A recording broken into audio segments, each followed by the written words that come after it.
ഒരു വയോധികൻ അദ്ദേഹത്തിന്റെ പെൻഷൻ പണം കൊണ്ടുവന്ന് വി ഗോവിന്ദൻ മാസ്റ്റർ കയ്യിലേക്ക് ഏൽപ്പിക്കുന്നു. എന്നിട്ട് പറയുന്നുണ്ട്, UDF അധികാരത്തിൽ വന്നാൽ പെൻഷൻ കിട്ടൂല, അങ്ങനെ കിട്ടണമെങ്കിൽ നിങ്ങൾ തന്നെ വരണം എന്ന് പറഞ്ഞുകൊണ്ട് പോകുന്നൊരു സാഹചര്യം ഉണ്ടായിരുന്നു. ആ വ്യക്തി അത് അങ്ങനെ പറയുമ്പോൾ നമ്മുടെ ഗോവിന്ദൻ മാസ്റ്റർ ആ പണം വാങ്ങി തിരിച്ച് അദ്ദേഹത്തിന്റെ പോക്കറ്റിലേക്ക് ഇട്ടുകൊടുത്ത് ഒന്ന് തട്ടി സമാധാനിപ്പിച്ച് വിടുന്ന ഒരു ദൃശ്യങ്ങളാണ് പുറത്തു വന്നത്.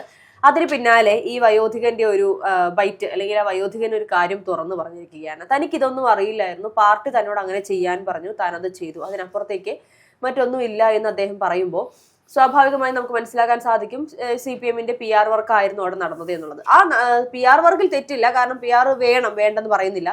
പക്ഷേ ഇത്തരത്തിലുള്ള PR-കൾ ചെയ്യുമ്പോൾ എല്ലാം തന്നെയും ഫ്ലോപ്പ് ആയി പോകുന്ന ഒരു സാഹചര്യത്തിലേക്കാണ് CPM കൊണ്ടെത്തിക്കൊണ്ടിരിക്കുന്നത്.